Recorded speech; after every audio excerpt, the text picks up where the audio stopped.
Well, good morning, everyone. And as we continue our series, our SALT series, it's my honor to talk about service and sacrifice today.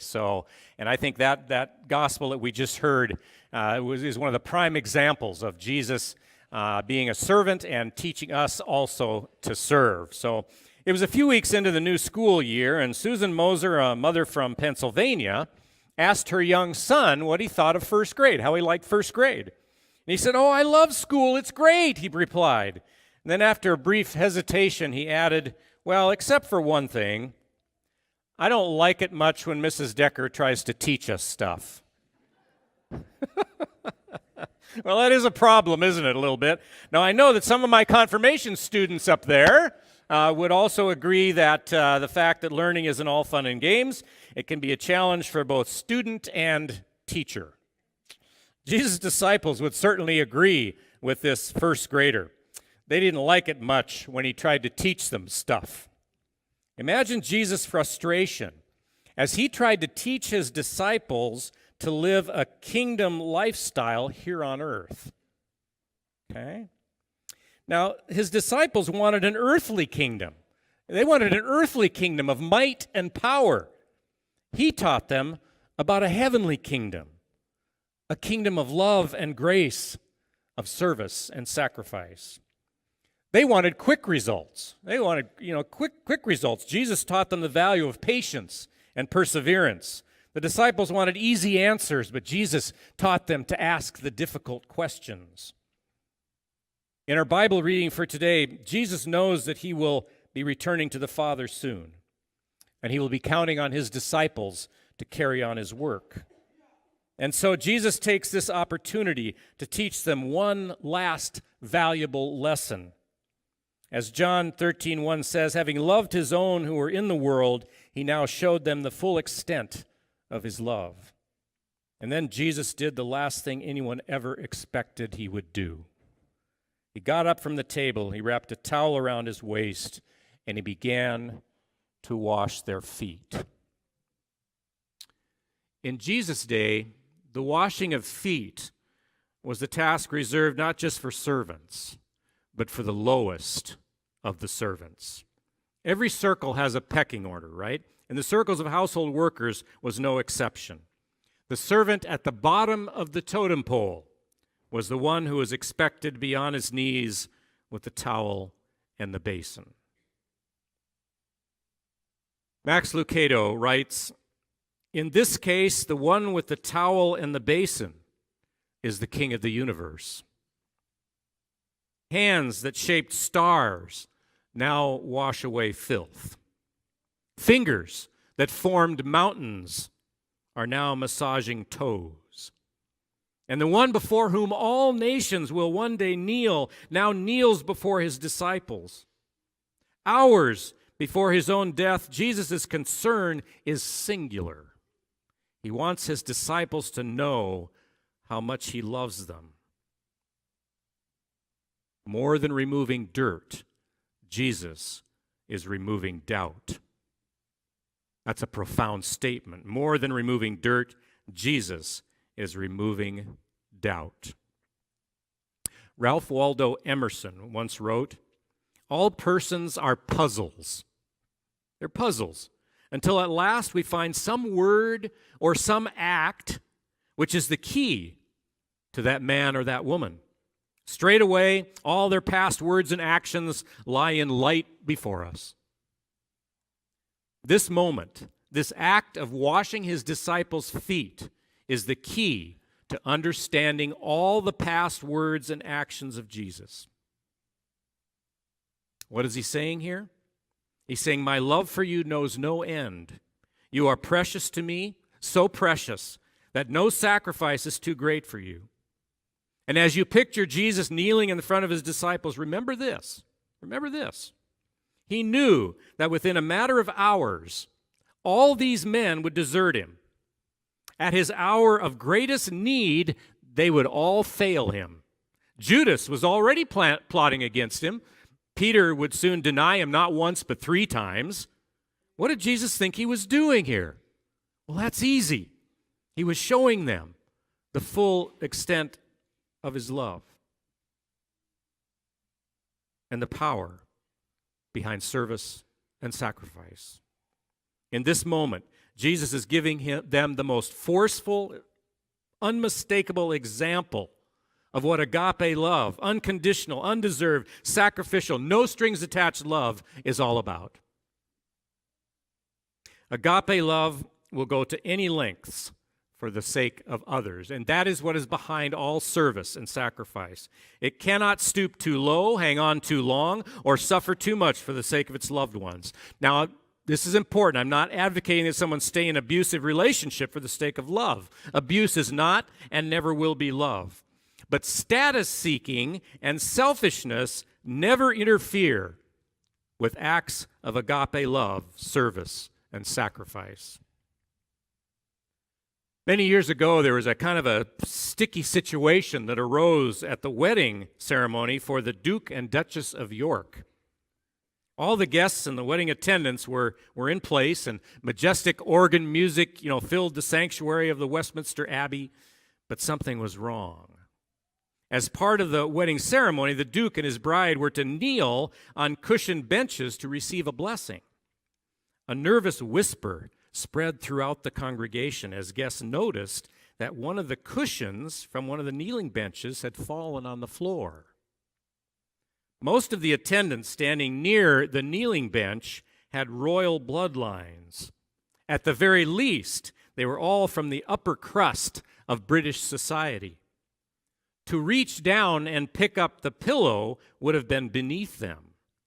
They all pretended to ignore the misplaced pillow, until finally the Prince of Wales, who was one of the groomsmen, picked it up and returned it to the bench.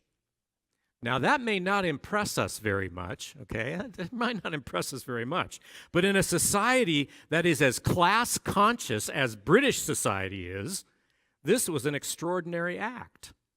Now, we laugh a little bit about that, but it's no easier to ignore status in American society. And the hunger for status, by the way, springs from our own insecurities. Many of us carry around a deep wound, a huge question mark where a healthy self-esteem should be.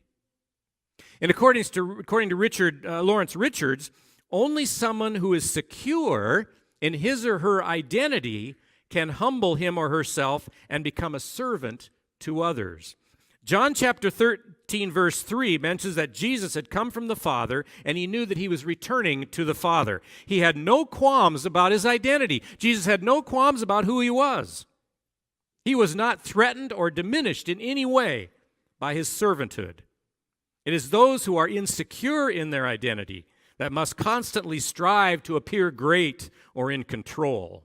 Humility and serving others is threatening to those who don't know who they are. Jesus knew who he was. Pastor Bill Hybels' father was an ambitious, successful businessman with a very busy schedule. And yet, Hybels' father always carved out one afternoon a week to spend with a group of mentally disabled women at a local hospital. For 25 years, he led a Sunday afternoon song service with these women. He knew each of the women by name and treated each with tremendous respect. These women could do nothing for him in return. Still, he found great joy in serving them. What would motivate a successful, busy executive to spend time with poor women with limited intelligence? What kind of love doesn't expect anything in return? This kind of loving service costs us something. It's inconvenient. Sometimes it's messy. It's sacrificial. And sometimes it hurts. And this kind of love makes absolutely no sense at all. And that's why it is so powerful. Our acts of agape love, service and sacrifice toward others are the best evidence that we can give the world of the reality of Jesus. In his first church assignment, Pastor Ron Mell learned that one of his responsibilities was to watch out for Jim. Jim was an alcoholic. Jim had the annoying habit of calling almost every Friday night at some ungodly hour and asking Pastor Mel for a ride home from the local bar. Now, many times, Pastor Mel considered saying no, but he never did. Instead, he would drag himself out of bed and drive down to the local bar. There, he would help Jim out of the bar. When Jim was drunk, he usually did one of two things: either talk incessantly or throw up. Now, can you imagine spending your Friday nights with an obnoxious drunk? Or how do you feel about mopping vomit out of your car? At what point do you say, I'm just not going to do this anymore? This guy can take a hike. But Pastor Mel didn't have the heart to tell him off. It took years of this kind of loving service before Jim finally came around. But eventually he gave up the booze, and he became one of Pastor Mel's most committed and faithful church members. You know, if we could peek into the lives of many of our own members here at Grace, and that's you, many of you, we would see many acts of sacrificial service every day. Think of the nurse who spends her days cleaning out bedpans and setting up IV bags. Her patients are too stressed out to show their gratitude. Sometimes they even complain. How about the father who cleans up after a sick child, or the wife who patiently cares for her husband with Parkinson's disease? Or what about the teacher who spends a little extra time working with a slower student? What about the Grace in Action team who helps a person who is evicted from their apartment because the neighbors are complaining about the smell? In fact, the smell is so bad that some of the people can't even go into the apartment because of their gag reflex. And our people go into the apartment and clean it out. Who does that? Or what about the Grace in Action team who goes to help a woman out because she needs some roof work and then finds out that she just can't quite get her act together? Why? Because she's had 2 children killed in an automobile accident. And you're there, and you go and help. What about the man or woman who does an act of kindness for someone who could never pay them back? This is the loving service and sacrifice, you see, that honors God, and it embodies Christ, and it has the power to change lives. And it does. Roy Hanschke had been praying for an opportunity to tell his neighbors about Jesus. But rather than opening a door for him, God seemed to be leading Roy to visit his neighbor Jim, who had been diagnosed with terminal cancer. On their first visit together, Jim asked Roy if he would teach him to pray. Now, this was a more difficult task than you might imagine. Jim's mind was fogged by large doses of painkillers. At first, Roy didn't know how to teach him to pray, but he listened. He listened carefully to Jim's thoughts and fears. And then he went home, and he wrote out prayers based on their conversation. And the light in Jim's eyes showed that he relished these prayers. Service and sacrifice. When Jim died, the family asked Roy to give the eulogy. And as Roy looked out over the gathering of family and friends, he saw all of his neighbors were out there, all of his neighbors. Once he had prayed that God would allow him to witness to his neighbors. And now God had opened the door. And he used the opportunity to share Jim's faith and his many prayers with them. To all of you, to all of you who love and serve through difficult times, to all of you who don't let status get in the way of your service, To all of you who give without expecting anything in return. To all of you who do the jobs that society looks down on. To all of you who serve and sacrifice every day. I want you to go home after this service and look in a mirror. Because the face looking back at you is the face of Jesus himself. And he says to you, well done, good and faithful servant. Amen. Thanks for watching.